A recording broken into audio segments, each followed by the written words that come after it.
Hi there folks, welcome to RRTV's live coverage of the Skip Barber Monday Lights, coming to you from Virginia International Raceway for round 10. But as always, I've got my partner in crime up here, Alex McKellar. Welcome Alex, it's going to be another night of skippies.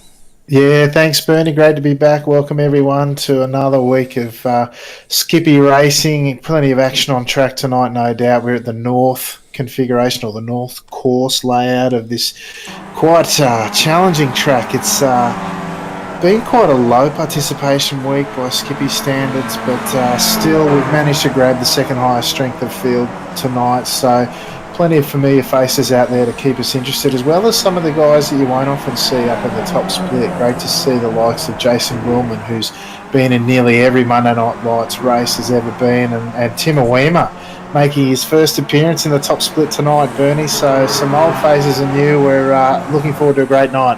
Oh, it's going to be absolutely brilliant, and I'll tell you what, we're looking at the that's the wrong button. This is the button we want. The point score earlier, it's starting to compress quite a bit. We've got Luke Whitten still leading, but Hakon is starting to close in. He's closed in by 20 points from last time. The other mover was Dennis. He's closed in as well. And of course, Kevin Henderson jumped up 2 spots into 4th.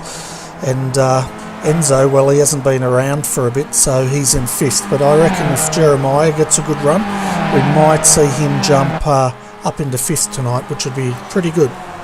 Absolutely right, Bernie. Good to see Jeremiah again out on track tonight. Some of the guys using this as a platform for their official season tilt, so to speak, and some good points on offer again tonight.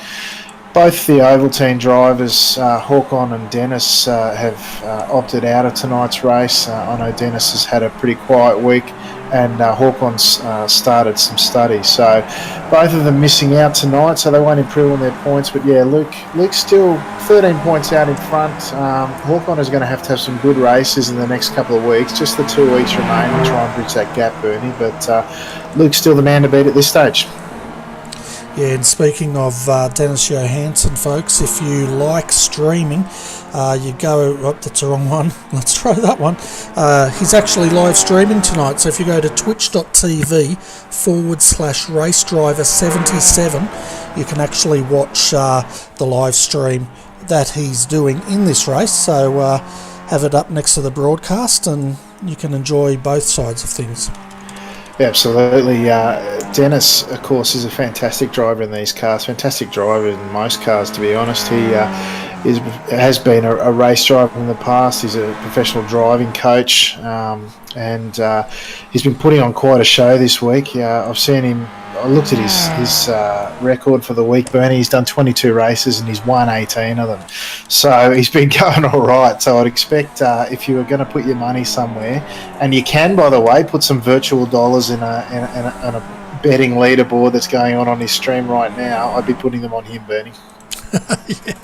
I don't know how that works. That's too much gizmo stuff for me, but let's have a look at the way qualifying's going at the moment, because Timothy Gaukricher is leading at the moment with 136.074, but Dennis Johansson on screen at the moment isn't that far behind, probably 1/10 of a second as he slides it through the S's there.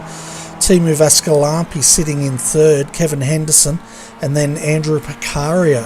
So the top 5, we've got some pretty big names in there, but we've also got Darryl Ridley, Jeremiah Morton in 8th, Sam Catacasinos 9th, and Tim Hendrickson sitting in 10th at the moment. Yeah, look, the top half of the field, the names might not be familiar to everyone who follows the series here on a Monday night, but I can tell you from experience, there's some really, really quick guys in there. The likes of Andrew Picario, of course, he took out the Suzuka round in the Monday Night Lights earlier this season, which was my first sighting of him. Timothy Gaukricher, of course, sitting on provisional pole, he took out the race last week against a really strong field. Made a really intelligent move towards the end of the race to take out the win. Team of Vascalampi, and of course the previously mentioned Dennis Johansson in the top 5, just rounded out by Kevin Henderson, who's been making a great late charge this season, a late season charge I should say. Managed to crack 4,000 I rating last race, so gritting from ear to ear already, Bernie. Yeah, fantastic. And I'll tell you what, I've just checked out Tim's paint job, and I reckon Kevin Henderson's got his work cut out for him tonight, because Tim Awima's paint job looks absolutely awesome. Yeah, I know Tim likes a good paint job. He seeks them out far and wide, actually. He's sought out some artists from around the globe, and he's really enjoying the fruits of their labour, as it were, been. Yeah, so Kevin might have to step it up. He's been running that spectacular paint job for a few races now. Might be time to throw down the gauntlet and see what he can come up with. Absolutely, yeah, I know. Like I said, Timmy likes it, and Kevin likes to put us on a nice show each season with a new and improved paint scheme. So, be interesting to see what the boys can come up in future races. Certainly will, and at the moment can see Andrew Picario out there trying to just having a look. I think he's finished his qualifying. He must just be doing a warm-up. In fact, I think everyone apart from Jason Willman's completed their 2 laps here. Yeah, it looks like the session's just winding to a close now, Bernie, so the standings are now official at this stage. Yeah, so let's have a look at the grid. So Timothy Gaukricher will start from pole, but keep an eye on Dennis Johansson right next to him in second. Tumu Vaskalampi, good qualifying from him in third, but Kevin Henderson will keep him honest from fourth. We've got Andrew Picario starting out of fifth with Darryl Ridley. He's qualified in sixth position. Out of seventh tonight, we've got Luke Whitten, followed by Jeremiah Morton in eighth. Sam Katakazinos, he'll start out of ninth tonight with Tim Hendrickson out of 10th. Bart Martinovic, I think I got that right, out of 11th, and Benjamin Soko qualified 12th. Out of 13th tonight, we've got Matthew Hobbs. Then 14th, Ashley Work. Brendan Campbell will start out of 15th tonight. Tim Awima out of 16th. And Jason Willman, he didn't put a time in, so if he makes a grid, he'll be in 17th. Yeah, it's Jason choosing not to set a time for this race, Bernie, as the cars start taking the grid right now, looking for a fantastic race. Turn 1 will be interesting. Best passing opportunity on the track. It'll be interesting to see how they play it. Lap 1, really the first half of the section, the track is where you want to get the majority of your passing done. Out the back, it starts to become very hairy just to keep it on the track, let alone to try and put a move on, Bernie, as we'll probably see during the race. So it'll be great to see the action on track, Bernie. Really looking forward to it. Oh, so am I, and I tell you what, you were saying before the broadcast, little mistakes around this track are amplified, and we're going to see that tonight. But we're under starters orders here for round 10, and we'll be racing any moment, waiting for the starters orders. We're underway here at VIR. Good start there by Tim Gaukricher and Dennis Johansson on the outside. Dennis goes straight in, covers off. I think that was Luke Whitten. And I'm just having a further look. Where's Timu? He's still... I think he's had a fairly good start, Alex. Yeah, he's gone all right so far. Kevin Henderson came over and put a whole lot of pressure on Andrew Picario. Andrew Picario winning out there. Kevin already down 2 spots now, battling with Luke Whitten as they head through NASCAR Bend for the first time. Kevin already going to be at least, I can hear some action behind, but who's that running wide? Looks like turning back on, Bernie. There's action already. Yeah, there's a yellow car rolling. It wasn't Dennis Johansson, it was further in the field, and we'll jump back to that shortly. But at the moment, Timothy's leading Dennis Johansson. Timu Vaskalampi third, fourth. Kevin Henderson rounding out your top 5 is Andrew Picario. But now Dennis is having a look on the inside of Timothy. He makes that move, and Timu is also looking at it. Yeah, look, I've just gone back and seen, unfortunately, Jeremiah Morton's got into the rear of Darryl Ridley as the traffic checked up through the NASCAR bend, Bernie, and that sent Darryl spinning off, and he's just lost the rear end, couldn't hang on to it, and then ended up flipping as Jeremiah then returned onto the track to continue the race, Bernie. Yeah, we're just having a look at that replay now before we get back to the action. So that's a bad start for Darryl. I thought... I was hoping he'd have a good one here tonight, but unfortunately he's got a bit caught up here as we just have a look at the incident. Yeah, as I said, Jeremiah just unfortunately as it checked up through no fault of his own, Darryl was turned by Jeremiah, then the rear kept out and stayed out as he tried to get back on the tarmac, and then it just kept going and then ended up flipping it in the end. It's a real tragedy for Darryl. He's such a strong driver. He gets some terrible luck though, unfortunately, and tonight's been no exception. Yeah, that's for sure. And but meanwhile, up front here, I tell you what, Timu is looking racy tonight, and he's right behind Timothy now. But right behind him, of course, is Kevin Henderson and Andrew Picario.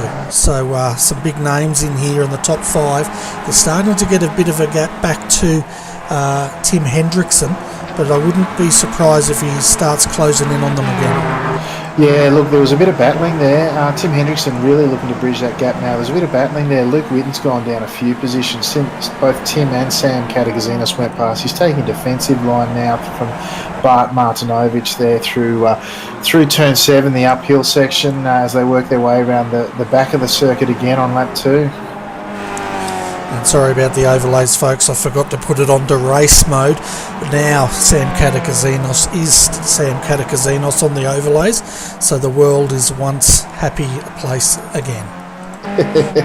Happy out on track as well, I think. They're all a bit line astern in that top 5. Bernie is Tim Hendrickson in 6, really trying to bridge that gap as he heads down through the hog pen on the tail end of lap 2. Oh, there, Andrew Beccario getting 2 wheels on the grass on the run into the final stretch, Bernie, and that's not something you want to do around here. Every corner has a peril. As a lot of these are, particularly at the back, they're off camber on corner exit, and then 2 wheels on the grass usually ends your night pretty quickly, Bernie. Yeah, it doesn't take a lot around here, that's for sure. Very unforgiving circuit in that regard. And I'm just having a look, Benjamin Soko at the moment down there in 9th, but Sam now coming under pressure. Who's that? Luke Witten.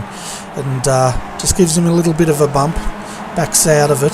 But it'll be interesting to see if Luke can get past Sam, what he can do. Yeah, well, he's still got to chase down that front 5. I know in speaking to Luke during the week, he hasn't had a lot of time on track this week, and it's probably showing the results of that, unfortunately, because some of the guys who have got out there more regularly really sort of strutting their stuff and gapping the guys behind who perhaps haven't had as much track time, but still a lot of cars still in this, Bernie, all the way back to 10th and 11th. I'm looking now, there's just one long snake pretty much all the way back down to Ashley Work in 13th, Bernie, so plenty of action still to come. Yeah, and we're having a look at out the back of Timothy Gaukricher here, Alex, and I'll tell you what, I think Timu needs to change his helmet. He's got a nice big smiley helmet, but look at the front of that Skippy. He's got the big shark nose painted on it. Yeah, it's a sort of a bit of an irony there, I guess. He's smiley and angry at the same time, but certainly looking to advance his position here.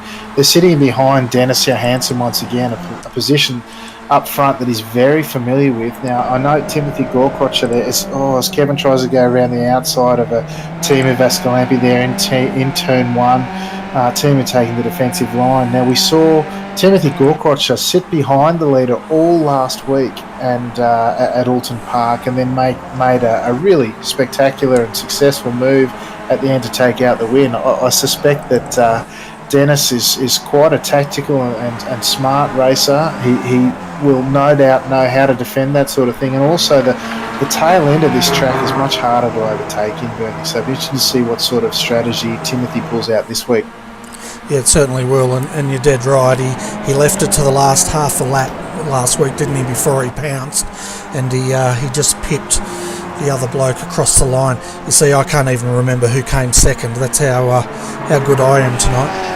Yeah, Alfredo, I think it was, from memory, and that's right, yep. It was a really spectacular move. Now, I described the second half of this track that we're watching them go through now as they head over 14A now. Again, this off-camber downhill. The elevation change accentuates the off-camber nature of the corners here, Bertie. Makes them perilous for drivers here. Just that little bit offline or making that little bit of a mistake can really ruin your race entirely. But thinking back to last week in this similar position where Timothy was all over the back of Alfredo the whole race, content to sit there, he made the great move through Drew. It's probably the toughest passing opportunity on the track that you'll absolutely find there. So, interesting to see. I've described that second half of the track as very difficult to make a move on, but Timothy's shown he's got the goods to do that sort of thing, so it'll be fantastic to see what happens in the closing stages, Bernie. Yeah, and he just had a look at Dennis into the first corner there. Of course, Dennis took the inside line, forced Timothy out wide there to not allow him to make that move, which was great defensive driving. So I have a feeling tonight, if Timothy's going to win this, it's going to be a bit of a bigger ask than last week. So we'll see how he goes here. Right there again, Bernie. It will be a tough ask here. You've also got, he was out, just as you say, that there were just the two cars out in front. There's a tighter bunch this week, although Kevin Henderson now he's almost out of drafting range here. This is not a draft to pass track, it's a pressure to pass track, so the draft really will just keep you in touch if you're lucky. But if the three guys up front race smart, they'll get away. So it'll be tough for Kevin to bridge that gap now with Andrew Picario just sitting on his tail there. Tim Hendrickson not really bridging that gap, sitting back in P6 now. He's nearly 2.5 seconds, 2.2 seconds now behind P5 with Sam just that half a second behind Bernie. So the field's starting to spread out a bit now, Bernie, but certainly the action's still on up front. Well, it certainly is, and we're just riding with Andrew Picario there down through those final S's and catching those undulations, and just how much work it is for the driver there. I guess in a Skippy you've got a little bit more room than you would have if you're in a GT3 or a GTE, but it's still going to test the driver's skills tonight. I'll tell you what, those tin tops you'd have to wrangle around here, I think, Bertie. These cars are a lot more nimble and manoeuvrable from that point of view, although of course they're on road tyres, so they don't have the same level of grip either. Interesting to see that Dennis Johansson up in front really defended that turn one potential overtake. It's really your best overtaking opportunity, and it really makes it tough on the guys trying to make that move. If you just defend that one corner, they've really got to work hard to find an overtake somewhere else on the track, Bernie, and if you don't make a mistake, it makes for a real challenge behind. One that these guys will no doubt enjoy taking on, but a big challenge nonetheless. Yeah, well, that's the thing, isn't it? As a Skippy driver yourself, where do you line them up? Like, of course, you've got turn one. Possibly if you get a good run off the final turn, get in the slipstream, you may be able to pass there. But the rest of the circuit would be very, very tough, wouldn't it, to find a place to overtake?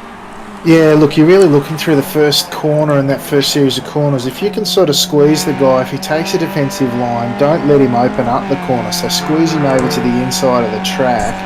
You might then be able to get a good run around the outside of turn one and then line up through NASCAR bend turn three to get an inside run then into the left hook. So, look, you've really got to pressure to pass is what I call it, rather than draft to pass. See how Dennis is coming back over to the left there as they go into turn one now? Unless you're side by side, you can't force him to take a less than optimal driving line through that corner, Bernie. So it's really going to be up to Timothy to put his thinking cap on and really try to make things happen through this first series of corners. I mean, it will take a lot of bravery to get it done in the second half of the track, Bernie. I haven't seen any draft to passes done before the line to win any races this week. So it'll be interesting to see what his strategy is, and so far Dennis has made it clear he's going to defend that, and he's well within his rights to do it. It's quite a sensible strategy from here on out, Bernie. Yeah, it certainly is, and you're dead right. You know, coming into turn one, that's the second time Dennis knows where Timothy is going to make a move, and he's making sure that Timothy knows if he's going to try, he's going to have to go the long way, and that's just not going to work around here. Yeah, absolutely right, Bernie. He's really just got to hold the inside line until Timothy's committed to the outside using the draft, and then look to see where Timothy positions his car. You know, and so far Timothy's shown that he's going to pull out to the left and leave Dennis all that room. So be interested to see if they continue on with that strategy as the laps count down. As right now we're coming to the end of lap 7, Bernie, almost halfway through. Yeah, it's going quickly. I was just having a look at the way Dennis's car is behaving. It looks slightly loose, and that could be Timothy's go, but here we go. He's coming on the outside once again. Got the toe. The question is, can he make this move stick? I doubt it, because Dennis basically just sat beside him, and knowing he had to take that long road around. The other interesting thing here, Alex, was I was watching from Timothy's gyro cam, and even though he got a great toe off that final turn, Dennis still beat him to the line.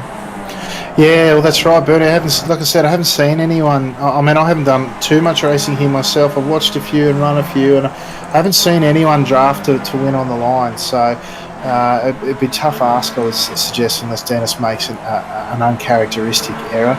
It's interesting you say that his car's quite loose in the rear. It's the undulation and the off-camber nature of this track has seen even myself. I've got to tell you, I haven't touched the setup in my Skippy, as limited as the options are, and I've said this a couple of times this week, I haven't touched the setup of my Skippy in about a year.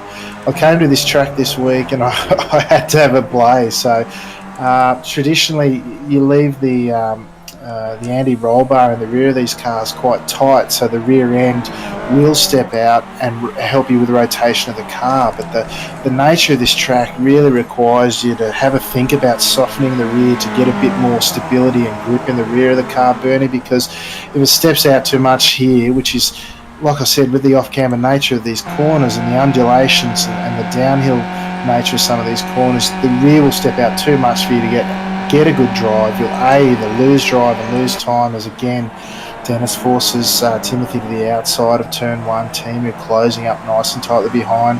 He's of course the joker in this pack, Bernie. We haven't seen him do much. Timothy running a bit wide there, got checked up. Timu having to think about it, but just happy to toe the line. So as I was saying, if you can soften up the rear a little bit, you can get a bit more grip and a bit more drive. But the likes of Dennis, who've got the skill to handle the extra rotation, Bernie, have left it pretty firm this week and managed to still come away with some great results. Yeah, so from your point of view, I guess, with Dennis's car, I see it a little bit loose, but you're pretty much saying, well, he'd be used to having that loose rear end, and well, as you said, he's pretty much underlined it with good results. So I'll shut up and let you start talking again. You're right, Bertie.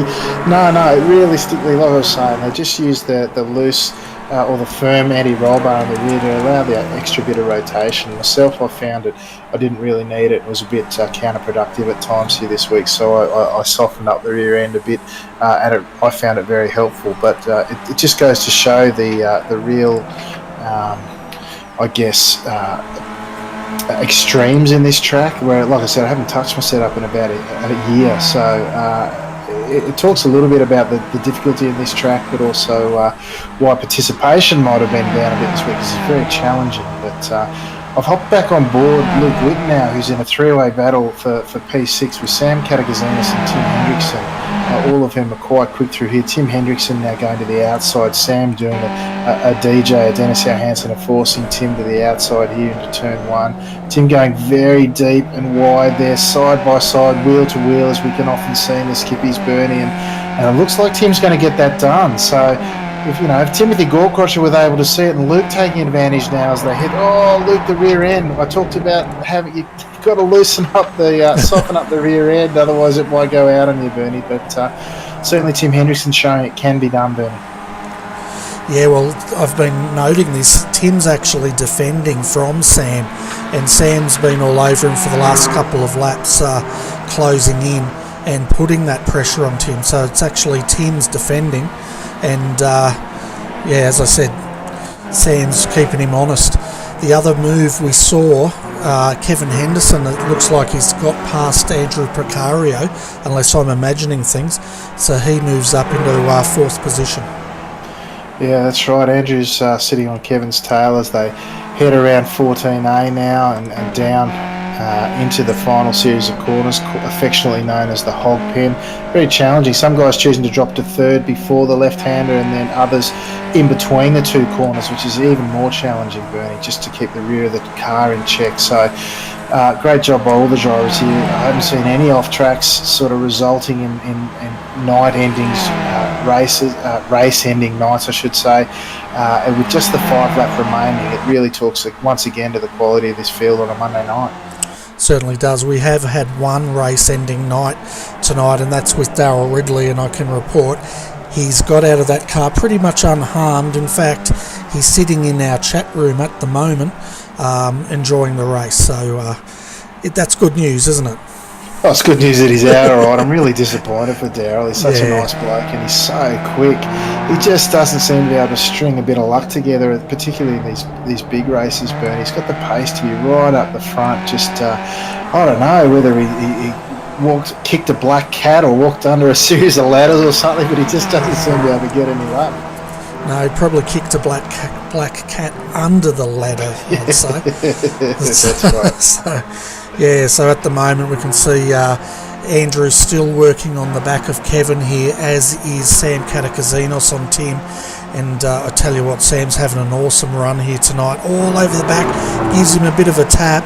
That's probably not the place to do it, Mr. Sam, but anyway, he's having a great drive all the same. And then meanwhile up front, we've got Timothy and Dennis still going at it. I was thinking, when Timothy goes wide up here, I wouldn't be surprised if we see Timu throw his car down the inside behind Dennis here and try to push him out. Yeah, could well do, Bernie. He might just try and, although, look, see, Timothy's really now, he's going all the way over to the left, leaving Dennis plenty of room there to get through. Look at that, as you say, Timu had a great look up on the inside of Timothy, but he backed right out of it. Now, they've only got the balance of 4 laps remaining, so Timu's got to think about whether he's going to settle for third or he really wants to have a crack at the higher spots on the podium. I mean, part of the risk and reward balance of the equation here is if he risks the move, he also risks losing Dennis, who I know from personal experience would just skate away and not be touched if they lose his draft. So, interesting game of cat and mouse to ensue in the next 3.5 laps, Bernie. Yeah, well, I reckon Timu's got to have a go, and Timothy's been very predictable in that every single lap he goes to the outside of Dennis, and that mid-corner is exposed. If Timu can pull up behind him, go on the inside there, I think he may get him, but he's going to have to hold him out wide because, of course, you've got that switchback. Yeah, absolutely, Benny. I just wonder if he's not getting the run off the final corner. He just doesn't seem to be quite close enough on the approach to turn 1. I haven't been paying attention to whether or not he's been lifting, but you can see Timothy, on the other hand, is right up on the back of Dennis as they head through that final series of corners. You can just see his team is just that little bit behind, and he's not able to bridge that gap between himself and Timothy, whereas Timothy is able to get right on the tailpipe of Dennis. He's hugging a little bit of a touch there. The rear of Dennis's car becoming unsettled. Don't think he's picked up any damage, but Timo again on the outside of the corner there, really not taking advantage of that opening that you're describing, Ben. Yeah, he's actually lifting, letting these two fight it out, and maybe he's hoping they'll come together and he'll pick up the pieces. But now we've got Dennis and Timothy side by side here. Timothy's getting it loose, and that's the position gone. Yeah, well, that's exactly right, Bernie. That's the benefit, I guess, of watching and waiting, because these guys, with just the 2.5 laps remaining now as they head around the first snake section, as it's called, through here, this kind of looks like a chicane, but you can almost straight line this little series of kinks, Bernie. But the risk you run, or the benefit, I should say, of the others taking the risk in front of you, is you can capitalise on any mistakes. So interesting to see that Timu's patience has been somewhat rewarded with now Timothy almost out to that magic second mark and losing the draft, Bernie.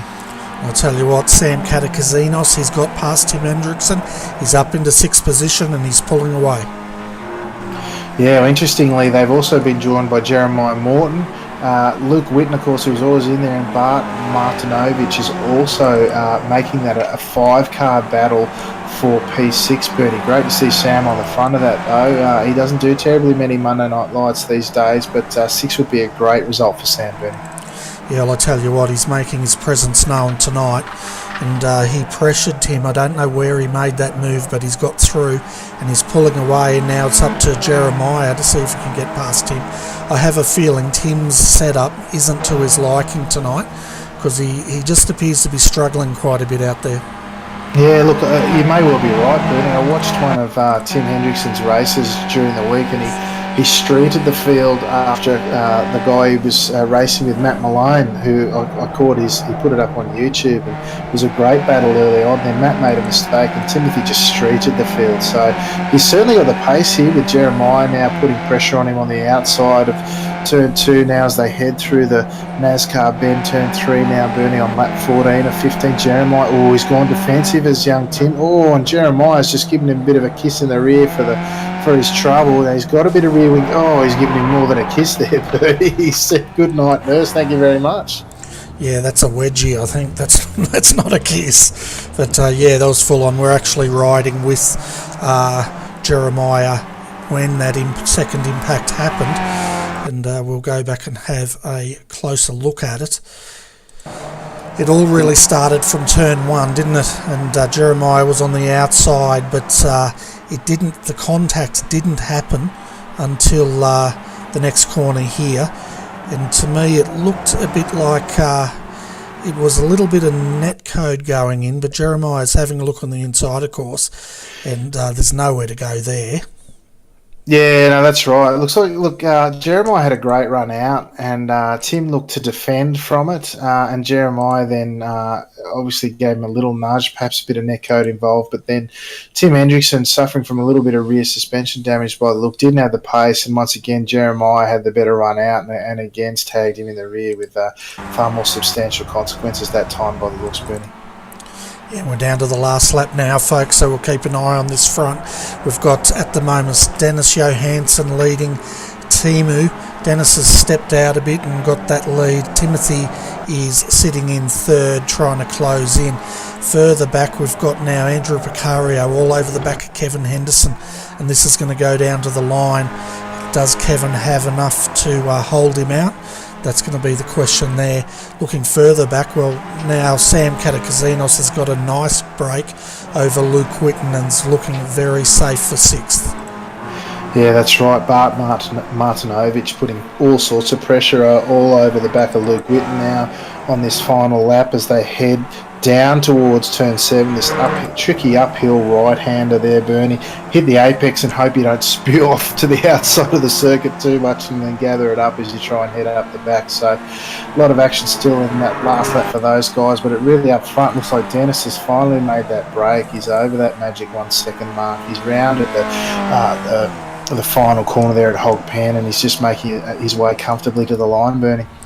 Yeah, it's quite a substantial lead compared to where he was a few laps ago, but round 10 pretty much goes to Dennis Johansson. Timu Vescalampi second as he blows the motor, as they do, to salute the Skippy gods, and Timothy Gaukridger, he comes home in third. Fourth, Andrew...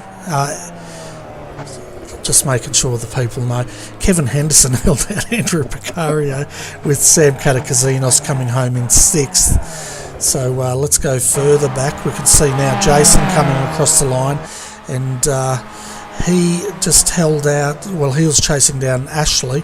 Now got Brendan Campbell coming through to take 14th. Tim Awima, he will come through for 15th position, and Tim Hendrickson, well, he's been relegated to 16th as he's sitting in the pits licking his wounds.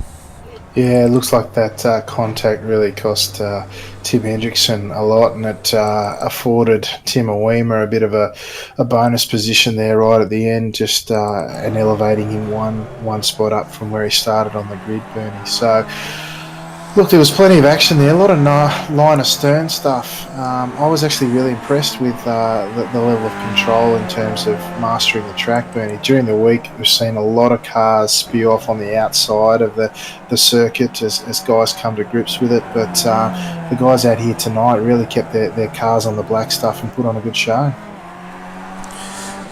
Yeah, definitely, and... just having a look. What's Mr. Kabanka doing? You should be out here racing. That's what you should be, Mr. Christian. I don't understand. He's talking about ping pong or racing. Do you understand? I don't. No, I haven't followed it there. I must have missed part of the conversation. But good to see last week's runner-up, who put on such a great display, Alfredo Mallow, also in the chat, Bernie. So some of our regulars who should be out here on track tonight, having the night off, and I can see at least one of the Ovaltine and the Milo guys in there as well. So boys, we missed you, but the show was still okay, hopefully. Yeah. Yeah, Yes. look, if it was up to me, I would have got one of them up here and I would have gone out there myself, Exactly, Bernie, but exactly. maybe next time. That's what I'm thinking. I'm thinking we're going to have to drag one of their sorry backsides up here to commentate, so you can go out and have a bit of a run, I think. What do you reckon? Yeah, I might embarrass myself a bit too much in this calibre of field, but you never know, might be something for a bit of a laugh. Yeah, apparently the ping pong and racing's a Vettel quote, Mr. Russell Clark has pointed out. So I'm trying to work out who Vettel is.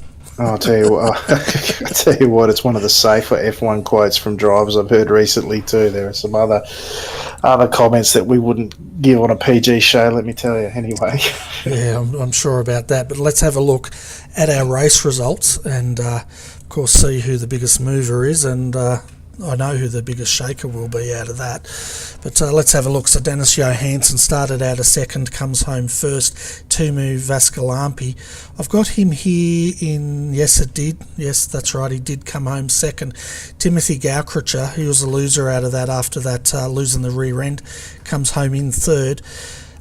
Kevin Henderson fourth, followed by Andrew Picario in fifth. Sixth was Sam Katakazinos, up 3 positions. Then we had Luke Whitten coming home in seventh. Bart Martinovich, he was also up 3 positions to finish eighth, and so was Benjamin Soko, who came home in ninth, with Matthew Hobbs behind him.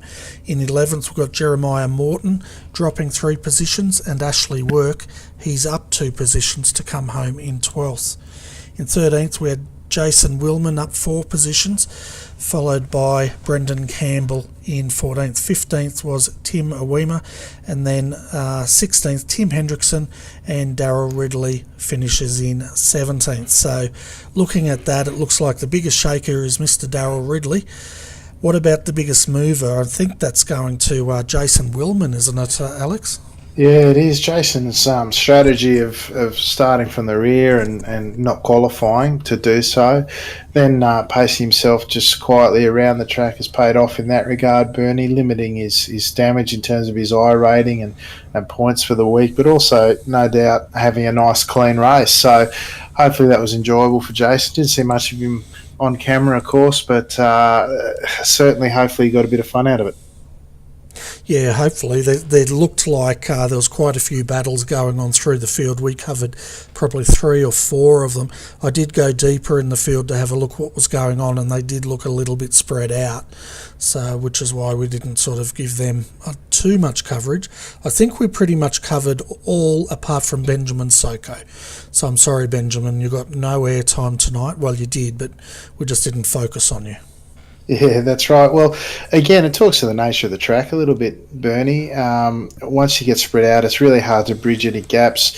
The draft is not as much of an impact here, but also, I'd say it's a technical nature of the track, but I can't overstate the difficulty of some of these corners with the elevation changes, and just wrangling your car around here is quite a bit of a challenge. So when guys sort of get half a sniff and can get away, lack of draft and the challenging nature of the track, it can really highlight the differences in pace between drivers, far more so than at other tracks we visit during the season, Bernie. So I was still pleased to see a lot of line astern rather than side-by-side action, although most of that we saw into turn 1, of course, which is your primary overtaking opportunity. But guys still looking to put as much pressure on, trying to force a mistake to get by, and ultimately, securing as good a result as they can. So it's the nature of this track, Bernie, and why some love it and some loathe it a little, I think.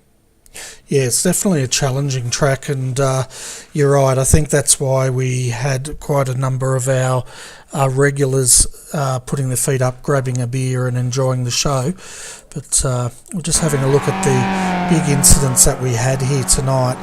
There was really 2, wasn't there? There was, let's go back. There was, of course, the first lap incident, which involved Darryl Ridley, and then the second one we can see here was Jeremiah running into the back of Tim Hendrickson here, which was really the big one.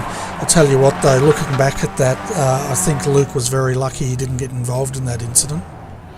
Yeah, Luke, as I said, he didn't have a lot of time to practice this week from what I can tell, and he was a little bit off his usual pace, so sort of navigating his way through a different part of the field than he's probably used to, a bit more traffic to navigate at the same time, and a bit more action around him. He's done well with the limited track time to then be able to avoid the incidents of others. So, P7 is not going to advance his points in the championships necessarily, but certainly a solid result.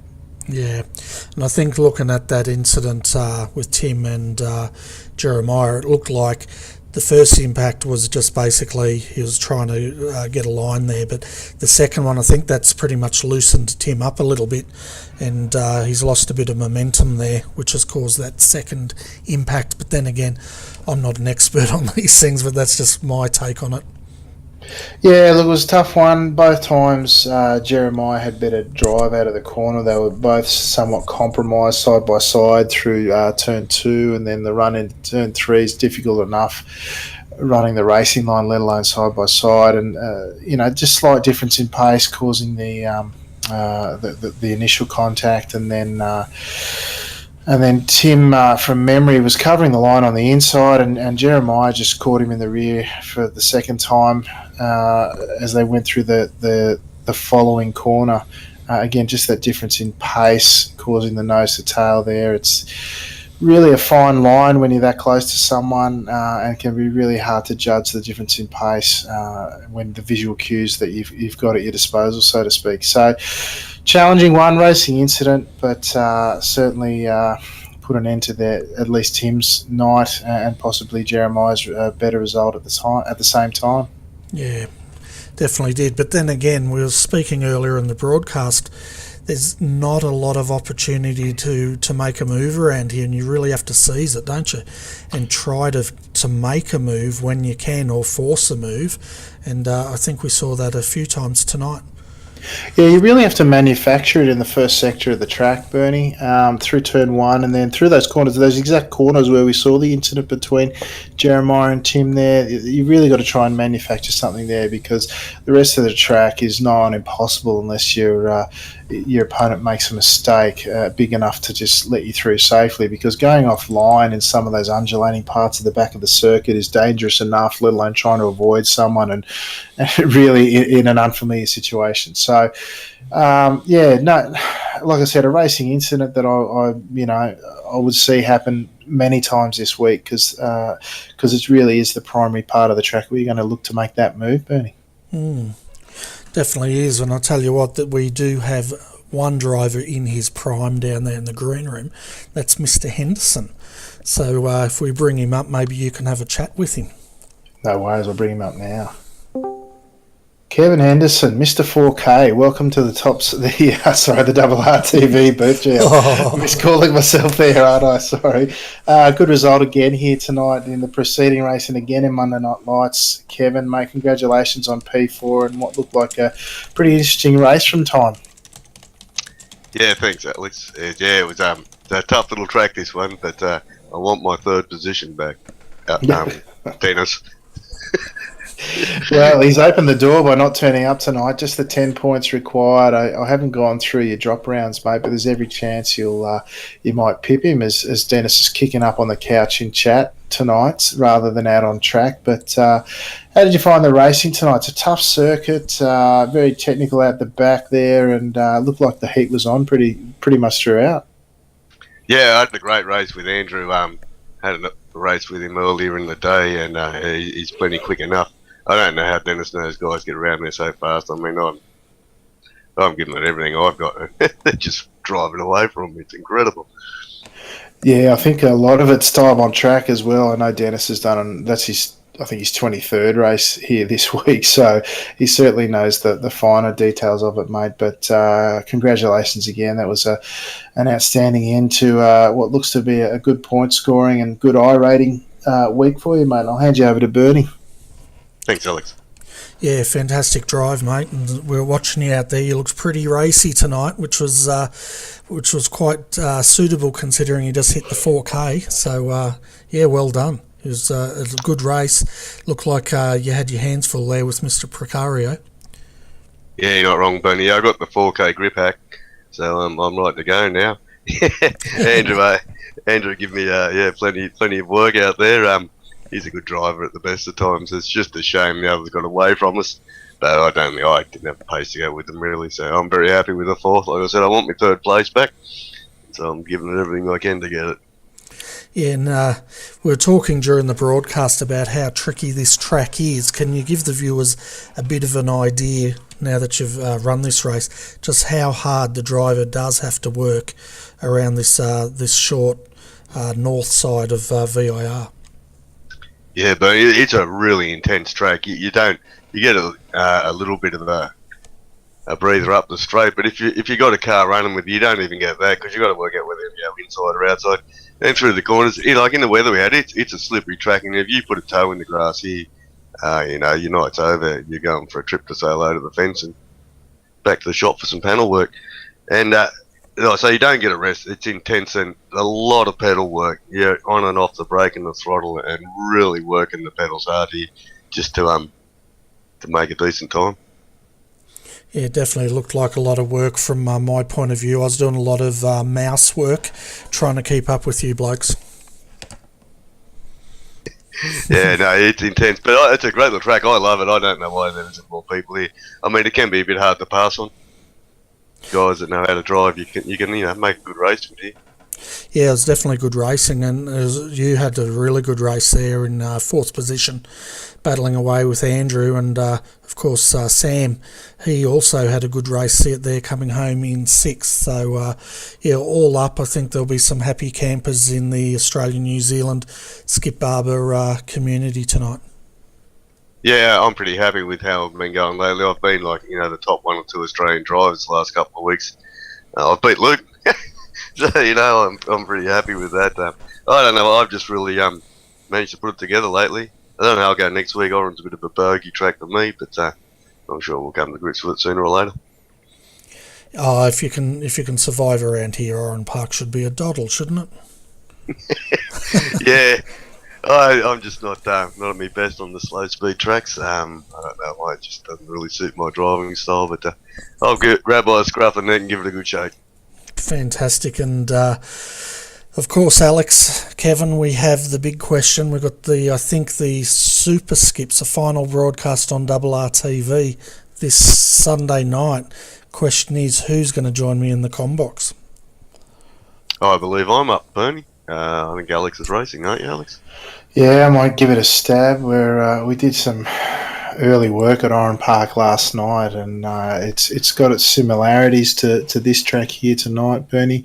Really quite technical, and turn 1-2 complex is just a nightmare if you get it wrong. It resembles much of the back part of this circuit here. So, yeah, mate, I'll be out on track. Looking forward to a good night.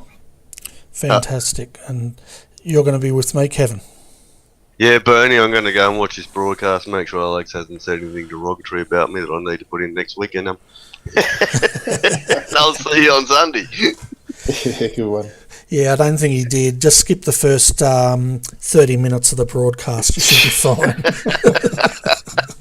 Yeah, that's all right. Yeah. Fantastic.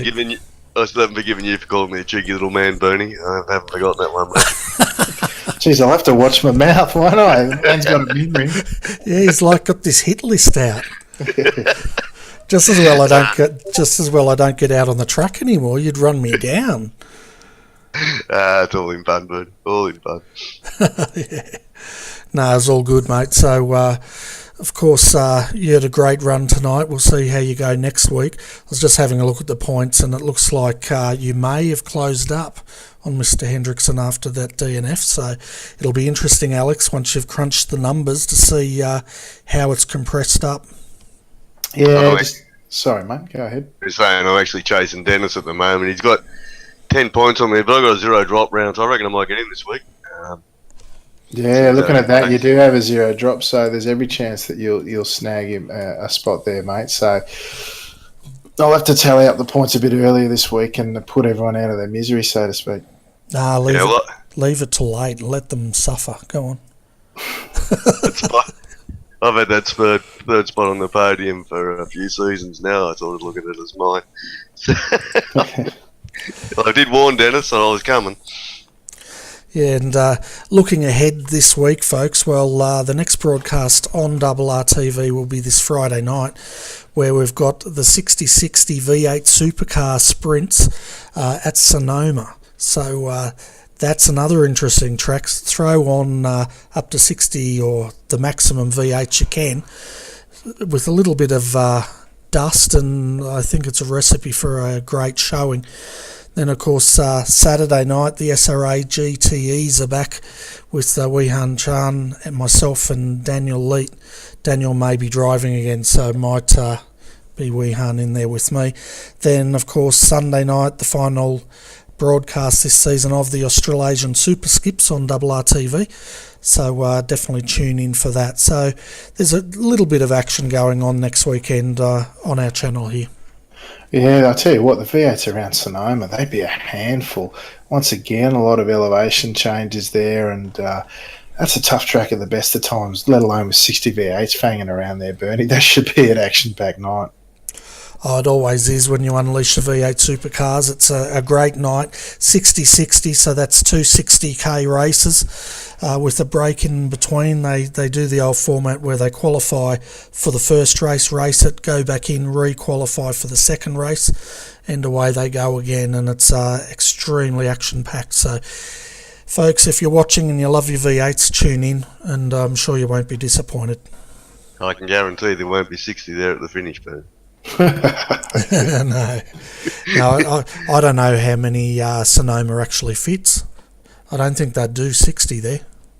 No, the grid would be halfway around the hairpin. That's exactly right. And of course, Alex, Top Split, you can now plug yourself since you've taken over RRTV. Sorry, mate. Yeah, so we'll of course be doing some laps around Oran Park this week in the Skippies, both in the official racing and of course in the Super Skips on the Sunday night. Found a bit of a liking for the Pro Mazda 2 there at Seabury this week. So tune in during the week. It'll be one of those two things, depending on how the mood grabs me. But certainly the big race of the week will be the Super Skips, as seen here, of course, on RRTV. Yeah, fantastic, and we'll just start dishing the dirt out on you as well. I did notice last week, Alex, I did watch one of your streams and think, what were you in, the Star Mazda, was it?